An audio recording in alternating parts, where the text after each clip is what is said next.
Hello, you have stumbled onto another episode of Get Your Fill, Financial Independence and Long Life, where we strive for ways to achieve those two goals and we invite our friends on to help us. And today, in the long life portion of our show, we have Andi Freedman. Andi is going to help us with our with the health aspect of our life and eating food that's good. And so she's a licensed independent clinical social worker and a certified cognitive behavioral therapist with over 7 years of experience in helping people navigate the challenges of weight loss and healthier living habits. And that's what it really has to be, right? It's a habit. It's not it's not like, it's like cleaning your house. You have to do it a lot. Exactly. She's created Mind Over Food is the name of her company. And she did that by combining her passion for health, nutrition, and fitness with her CBT, which is not CBD, cognitive behavioral therapist experience. And the Mind Over Food approach has helped countless people to change the way they think about food and eating. And that because of that, they improve their physical and mental health. And she wants us to know, and I know she'll tell us this, that changing your lifestyle to include healthier choices is all about just changing your thinking. And we talk a lot about mindset on this show. And I think I'm going to leave the rest to evolution and just say thank you so much, Andi, for being with us today. Oh, Christine, thank you so much for having me. This is really exciting. And you're so right. I mean, you led right into it that having a healthier lifestyle is about changing your thinking and not about a diet or food. Or, in fact, I encourage my clients not to diet, not to restrict, not to label foods as good or bad. All these things sabotage our goals. And the goal ultimately is to be healthy. And everything that we're taught on how to be healthy is actually counterintuitive to our biology. And I really want people to understand that and to stop dieting and stop getting really dogmatic and dug in about ways of eating. Instead, let's talk about ways of thinking. Beautiful, beautiful. So I don't know, this might not even be a fair question because I didn't, talk about it with you ahead of time, but No, I'm fine. curious about the evolution of this idea that thin is good because, back in the day, rich people were fat, like you could afford to eat a lot. So that was a great thing. And then suddenly it's like, oh no, only, and the same thing with like, the paler the skin. And then all of a sudden, oh, if you can get out in the sun and you've got a little color in your face, oh, then that means you're, you know what I mean? Like how things change like that. It's a really good question. I'm not really sure where it came from. I have a theory about it, and that theory is, you remember the Dr. Seuss book about the star-bellied Sneetches? I don't think I read that one.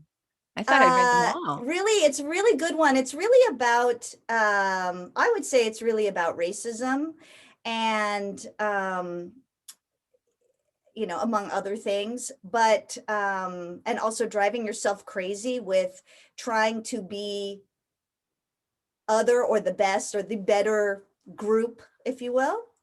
And I do think that once food became more readily available and became cheaper, that, like you say, the wealthy needed to set themselves apart in some other way. And that's my theory about that. I don't know if that's true. There may be some sociology research about that that I'm not aware of, but I will say that this strive for thinness probably starting really getting going in the 70s. Mm-hmm. And maybe like the whole Twiggy thing, and that being popular, that ultra skinny being in fashion in the 60s kind of led to that. But it really had an explosion of the diet industry, and that there is some evidence that the thing that has made us quote unquote fatter is the fact that we have been dieting. And there is a real biological reason for that.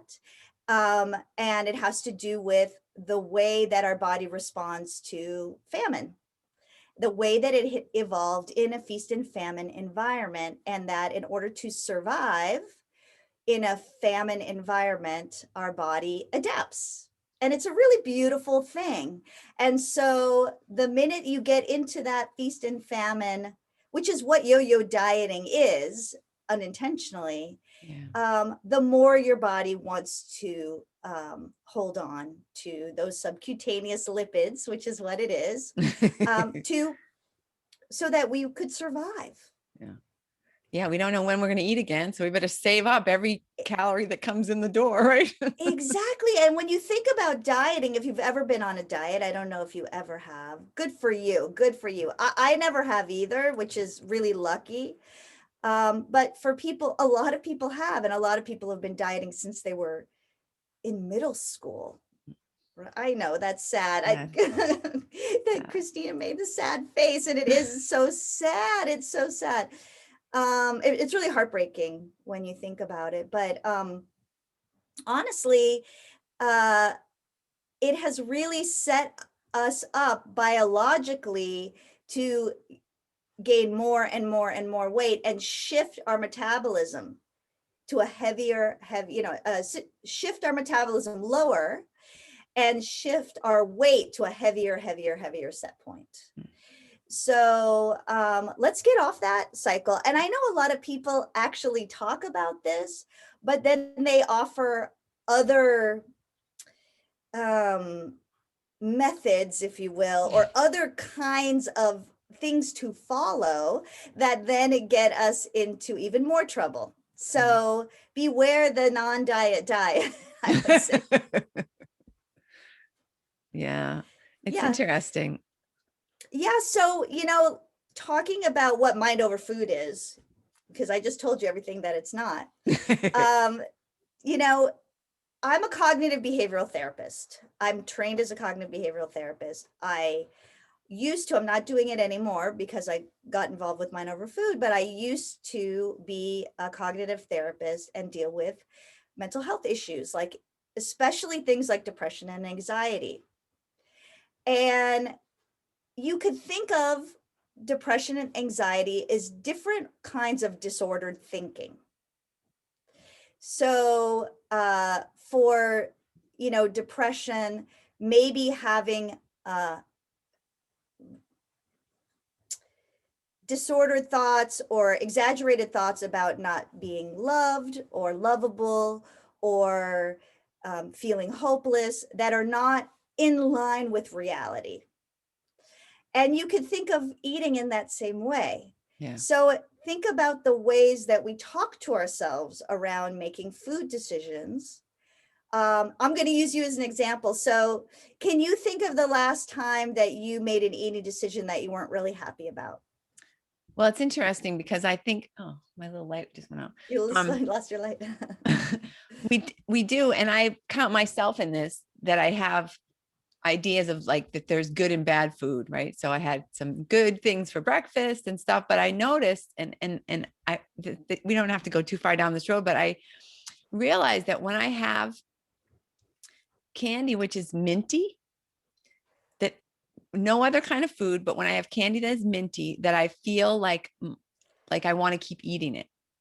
And I actually Googled this because I wonder how much of these kind of things that people struggle with have a medical, sort of a thing. And so I said like craving mint, I just said like things that, and apparently having low iron and or zinc makes you crave mint.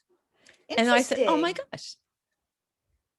Because I'm not a person really who's like a compulsive eater. I have never heard that before, but that's really interesting. But you bring up a really interesting point, which is that your body does tell you what you need, whether or not you listen to it. So your body might say that you need iron, and so you're really craving, let's say, red meat, which is a more common example of that.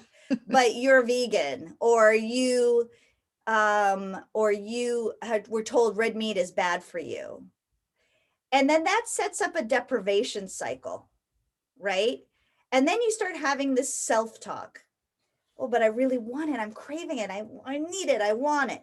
Oh, but you shouldn't have it. Oh, but I want it. Then you have the added tension of having this argument in your head. Okay.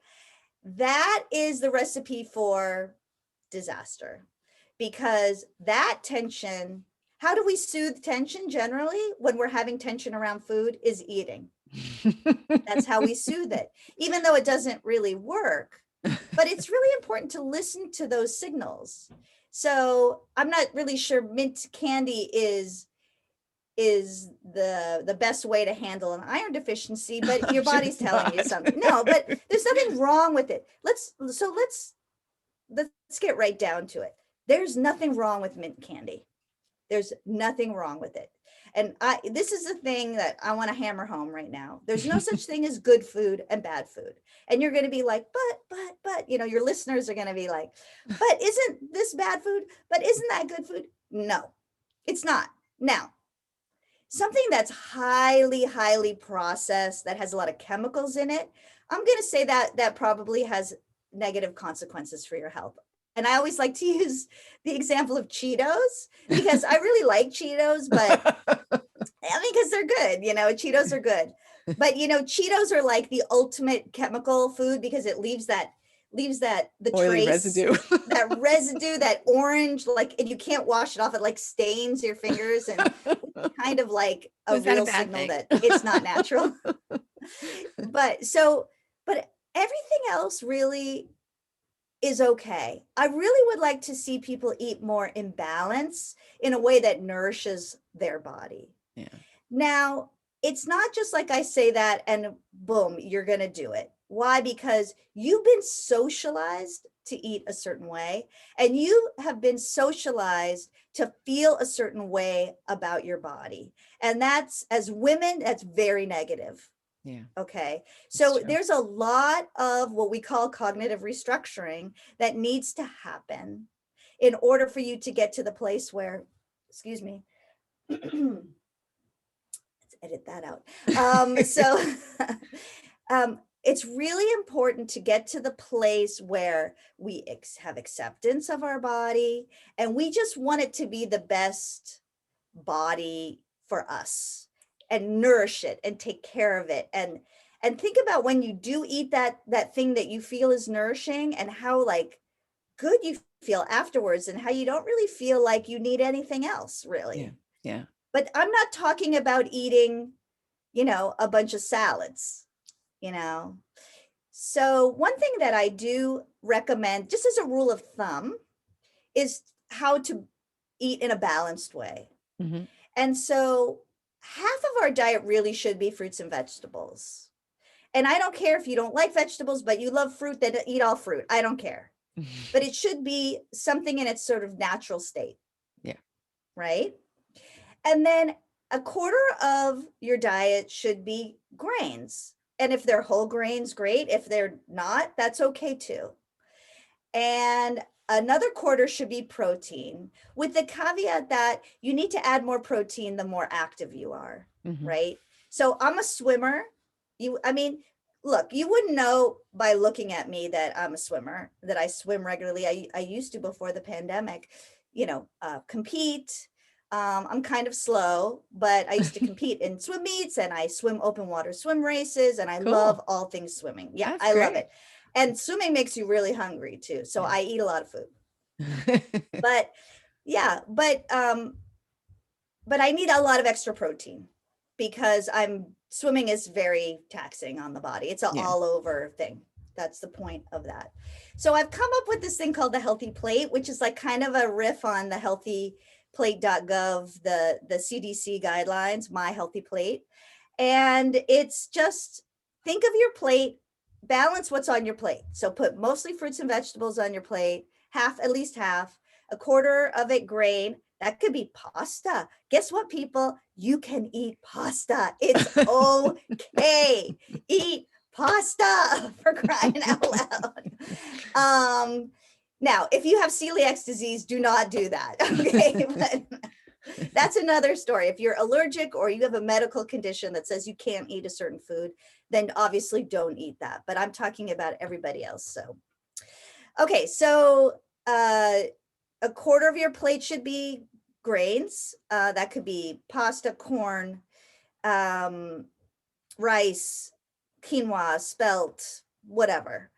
And then the other quarter of your plate should be protein. That could be in the form of animal protein, plant protein.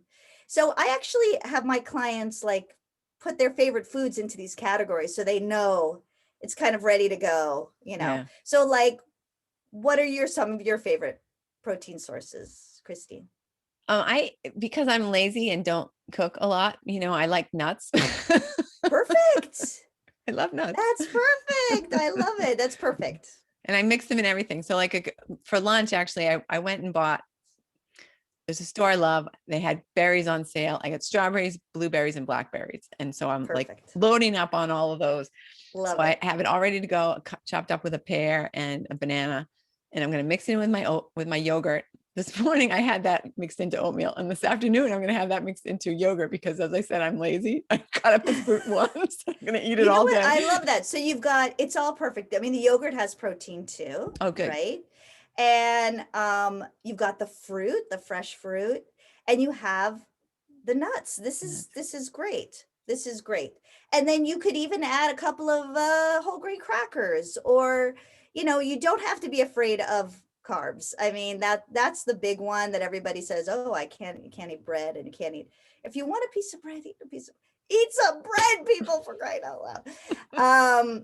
So yeah, so anyways, this is a sort of a long-winded way to say eat in balance and not restrict everything. If you love a food, you have to get it into your diet. You have to. I mean, right now, those Cadbury mini eggs are around. I love those. It's once a year. We buy them, the three of us, because I have two kids, but one's off in college. So the three of us that are here, we all share a bag of, yeah, it goes in a couple of days, but once a year, big deal. Oof. Yeah, exactly.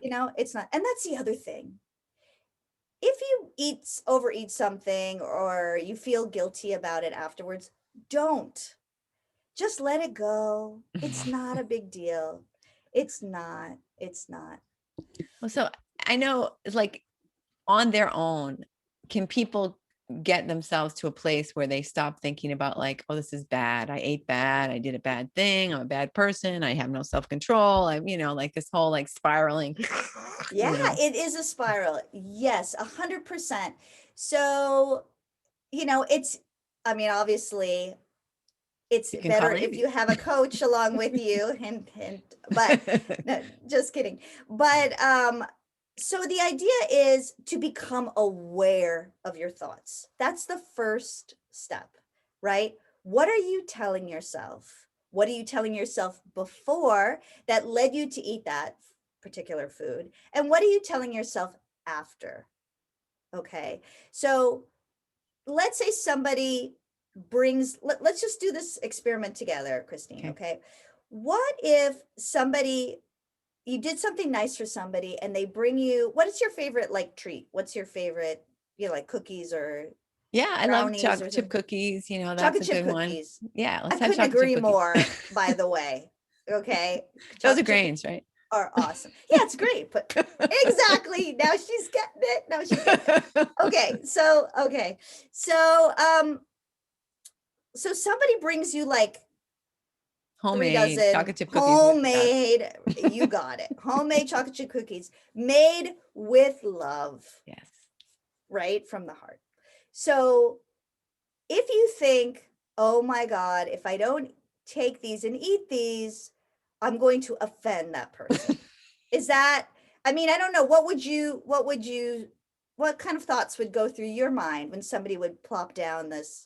Oh, well, even if Yeah. I didn't like the thing, right? I would still say, Right. oh my God, I have to at least eat it while they're here, right? I have to at least offer it out, because otherwise it's offensive, right? They're gonna say, oh, I just made you from scratch with love chocolate chip cookies, and now you're telling me, oh, you're not eating gluten this week? What are you talking about? Right. Okay. So the question is, would they really be offended?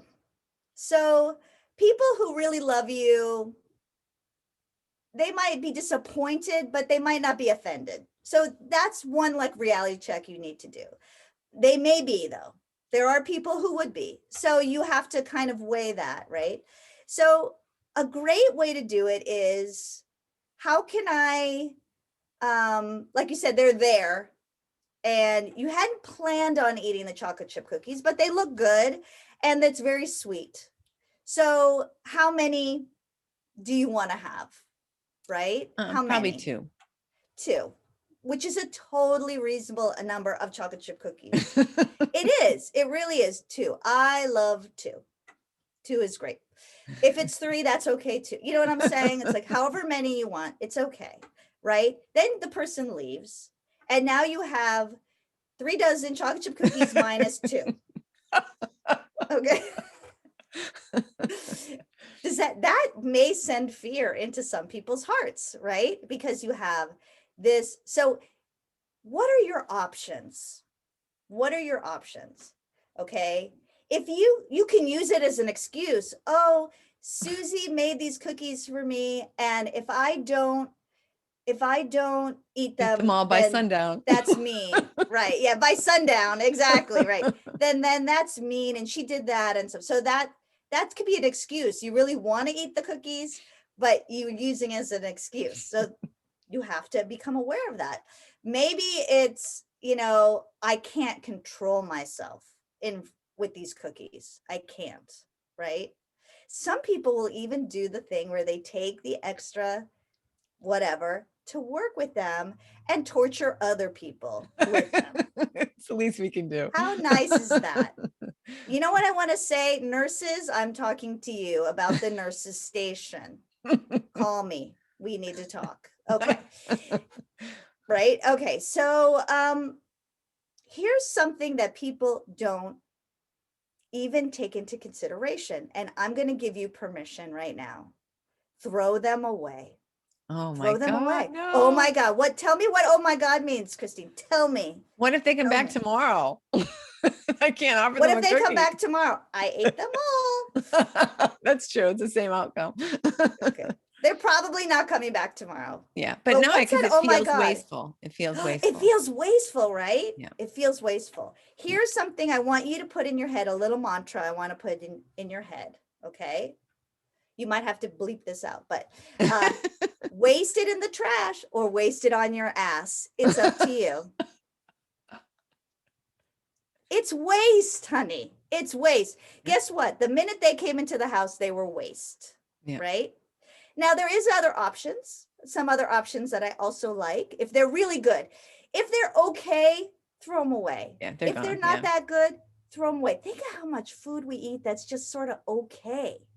No, love it. Love your food, deliciousness. Yeah. Enjoy a whole sensual experience. Food is a sensual experience. Enjoy. Do not eat food you don't like. Even if it's quote unquote good for you, do not eat it. Okay? Yuck. All right. Anyways, back to this idea. The cookies. One thing you could do is freeze them. Mm-hmm. And then bring them out, defrost them, and maybe pop them in the oven for 5 minutes or something like that to warm them up, or put them in the microwave or something like that, and have those two. You could have 2 every day until they're gone. Why not? Right? Why not? And to even expound on that, if chocolate chip cookies is one of your favorite foods, which it is mine, and you're really craving chocolate chip cookies, right? And just like the mint candy, there may be something going on there that your body is telling you need. And it's probably carbohydrates because no one's eating grain anymore.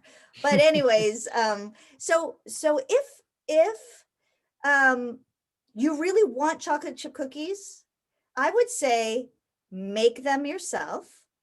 Okay, because that's easier. That's more work and more satisfying than just going to the store and bringing home a box of Chips Ahoy. Chips Ahoy, yeah, good. Yeah, they're not good. They're gross, right? So you bring them, and then you freeze the dough in balls, and every day you pull that dough out and you bake 2 fresh, hot, homemade chocolate chip cookies, and you're satisfied. You're not deprived. And you know what? Guess what? Tomorrow you get 2 more. So it's not like you have to go, okay, these are the last ones I'm ever eating. So I'm going to, have you been there before? Yeah. I haven't, but I know people who are You like, know oh, I people, can't keep, right? how Yeah. can you, how do you have ice cream getting, froze, getting like frost things in your freezer? I'm like, oh, I forget it's in there. Like, how Yeah. does that happen? Yeah. Well, you know what? It sounds like, Christine, you already have the mindset that I'm talking about, that other I'm people really very struggle with. fortunate, You very are fortunate to very, very not really fortunate. like fried food, to not really just, and I love fruits and vegetables. I know that I'm a unicorn in that respect, and I'm very, very grateful for that. You're a good kind of unicorn. But you know what? It's really about not what you're eating, but it's about how you eat it. It's about how you think about it. Yeah. Like you say, it doesn't have any pull for you, but somebody else who's struggling, that ice cream's not going to last. But what's going through their mind? What are they telling themselves? I'm just going to eat the rest of this ice cream, and then I won't eat ice I'll cream never eat ever again. again. And how many times has that worked for you? Zero, zero. Let's change it around. And you know what? If you eat the whole thing of ice cream, big deal. Big deal. Let it go. It's not a big deal. It's not a big deal. But you're right. I mean, I don't think I'm unique in this, that if I sat down and ate an entire thing of ice cream, I wouldn't feel good afterwards. Right. Right. So if, as you say, if you're listening to your body's saying, that wasn't very much fun. Do you really want to do that again? Right. But it's And it interesting, what you were happens. saying Yeah. about the waste, because I got that same store where I got all the berries. I got little packets of sunflower seeds. And when I opened them up, they had kind of gone bad. You know how they get Oh, I that? know what you mean. Yeah. Yeah. So did I throw them away? I actually did this morning, but I had 3 packages. I put them outside for the squirrels. Oh, that's lovely. Yeah. Throw them in the squirrels don't want rancid sunflower seeds any more than you do. I just like, oh, it's a waste. No, the food is You're absolutely gone right. bad, And then the ridiculous. Like, food where has did that gone come bad. from? This is a huge thing. This is a huge thing. It'll be wasted. It'll be wasted. I have all kinds of little tips and tricks that are kind of fun to do and easy. But the real kicker is, how do you change your thinking? And you really have to come up with something in the moment that you can say to yourself that's going to snap you out of that pattern. You're down a path, you're running down a path, and something has to get in your way. Yeah. And you have to come up with that ahead of time. And so with my clients, I do a lot of that, like waste it on the trash or waste it on your ass. That's a really good one, because if you think about that, it's kind of funny and jokey, and it really gets you to stop in your tracks, and think That's a about it. good one. Yeah. But everybody's different, and everybody has different struggles, Yeah. and some people are fine during the week, and then the weekend comes, or some people are good at home, but then they go out to eat and it all goes awry, so Well, and I I think have one lots thing of that little tips. gets people is, I might not be thinking about eating a certain thing. I might not be wanting it or craving it. And then, either someone offers it to you, or you go someplace and like there's a Right. candy bowl or something, you might just pick something up and eat. It's mindless, right? You didn't think like, Yes.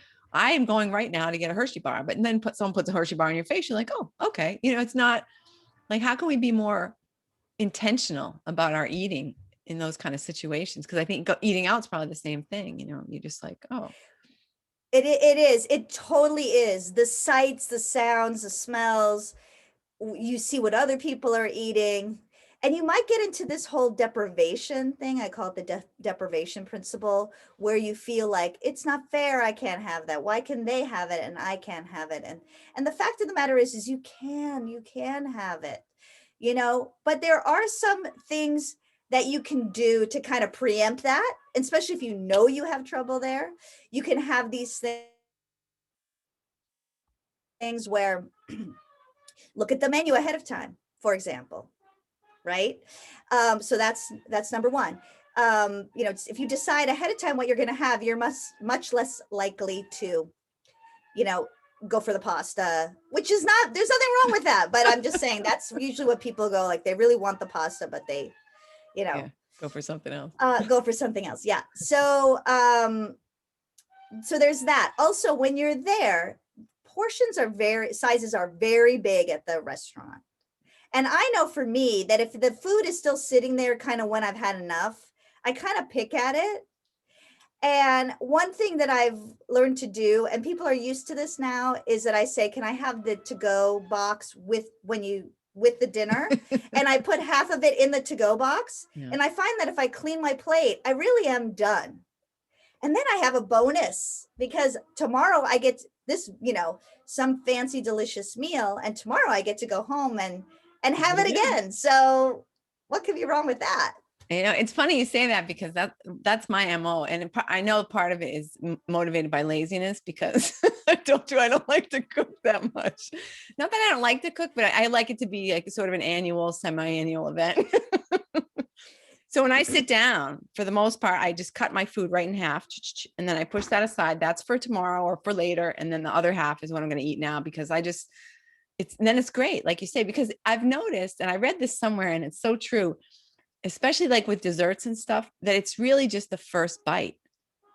And the whole rest of the thing that you're eating, you're trying to reclaim that first delicious bite. But once it's in your mouth, it's just never the same, So if you can like stretch it out, it's just so much better. Yeah, I have a friend who taught me the 3-bite rule, So when I go out to eat, this is what I do, right? I decide ahead of time what I'm going to eat, but I might change my mind when I'm there because then there's a special or something, but I try to kind of decide ahead of time. I ask for the to-go box and then I make some trade-offs. So if I'm going to the place that has the best fresh rolls, then I'm not going to order dessert that night. Mm-hmm. If I'm going to go to the place that, if I'm going to have like mashed potatoes or pasta or rice or, some sort of grain, very heavy grain kind of thing, I'm not going to have the bread. I just kind of make some trade-offs that way. And I feel pretty good about that. If you want it all, you should definitely have it all, but I'm just saying this is what I do. Well, then you don't feel so full, so often you walk out, you stand up from the table, you're like, ugh. Yeah, I don't like to feel so full that I'm kind of not feeling good. And the other thing is, now that I'm a much older woman, oh yeah, lovely. This keeps happening. Is that I tend how am I older today? I don't understand it. Yeah, exactly. Well, one of the things that has started to happen to me that never used to happen to me before was that if I eat too much, I actually get reflux at night when I'm sleeping. Mm. So that's a really big motivator, right? Like you said, like, I don't feel good if I eat these foods. Yeah. And to bring that to the front of your mind, to bring that before you sit down for dinner going, okay, my goal is to totally enjoy my food, have that experience, eat the thing that I really want, I really love, but not to feel sick afterwards or not to have reflux in the middle of the night afterwards. Yeah. That could be the thing that you tell yourself.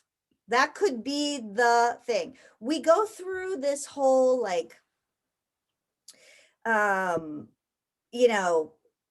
with my clients to figure out what are the big zingers, the hot response that's going to get you to stop. Because that is the key. Yeah. Yeah. That is the key. Yeah. Remember that you don't like waking up in the middle of the night. Yeah, exactly. And if you can put that at the forefront. It's really a psychological thing that you don't remember. There really is.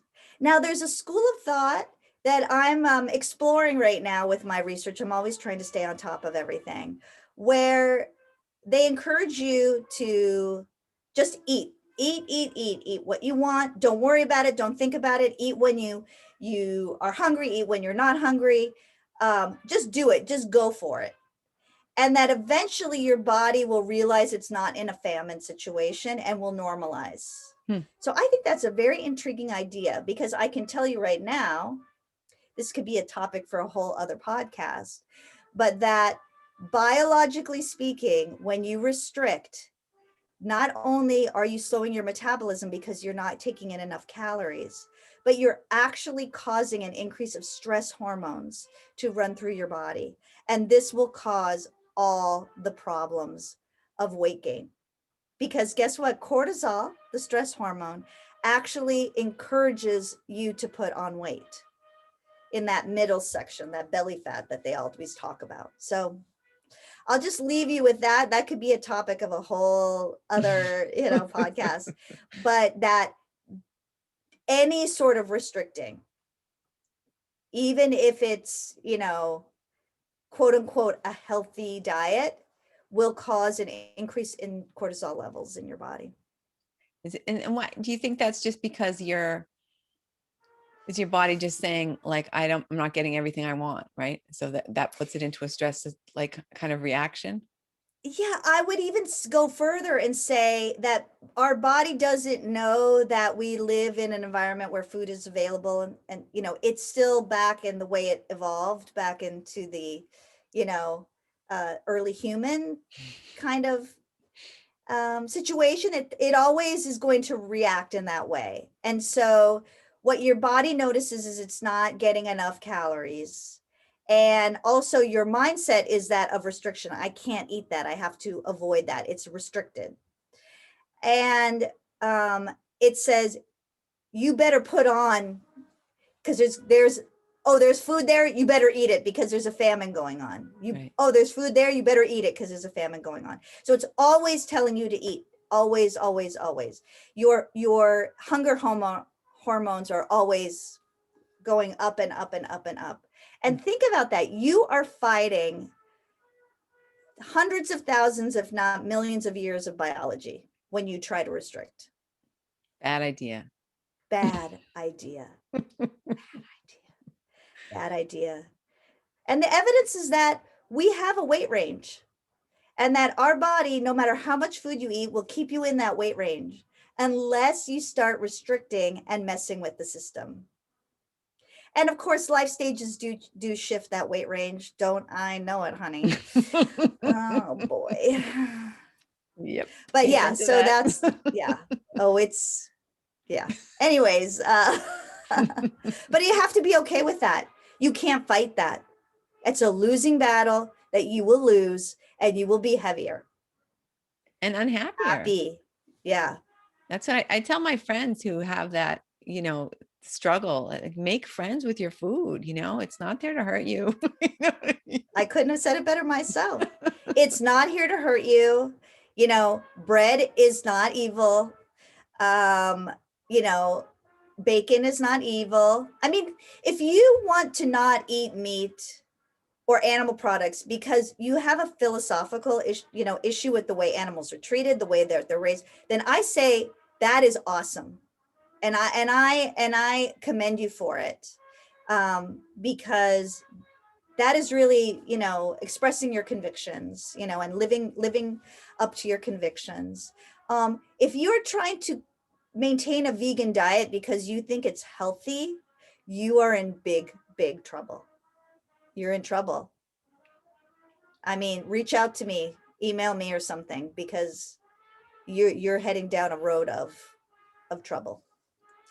Yeah, no, that's an excellent point. If you're eating this way because you want to eat that way, that's different than that you feel you have to eat that way, and that's the best way to eat and the best way to care for your body. It's interesting. Because it's not. The whole mint thing got me really thinking about this. Like you say, your body tells you what it wants. I don't know why it's because I also think like I occasionally, when I go somewhere, I've been ordering steak or some type of red meat and not questioning why I'm doing that, because my body wants a steak. Fine, we'll just give it a steak, But the mint thing, I thought, well, it's really weird that I'm eating this half a box of Junior Mints. Like, that's just not really like me. Why am I doing that? And so I just Googled, mint craving. And sure enough, not enough iron. I thought, oh, so smart. It's so smart. Your body is smart. But, circling back to your initial question about why is thin in? Why is thin in? And I do think it's shifting. I really do. Although it's kind of weird to be in a no man's land. I think we're seeing a lot of more images of women who are, what we might consider big, big girls or something. I don't like that term, but yeah, that's the way that people who you would not it. traditionally see modeling clothing, right? And I think it's a beautiful, beautiful thing. And oh, just a slight aside, just because people are overweight or even obese, that does not mean they're unhealthy. That is a myth. That is a myth that has that's another reason that we have perpetuated this thin is in.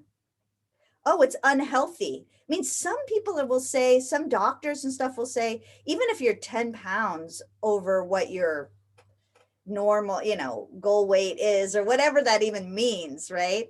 Even if you're 10 pounds over that, then that you're leading down to, a shorter lifespan. It's all a lot of baloney. And a lot of those studies are funded by diet industry. Yeah, who else is going to want to fund that?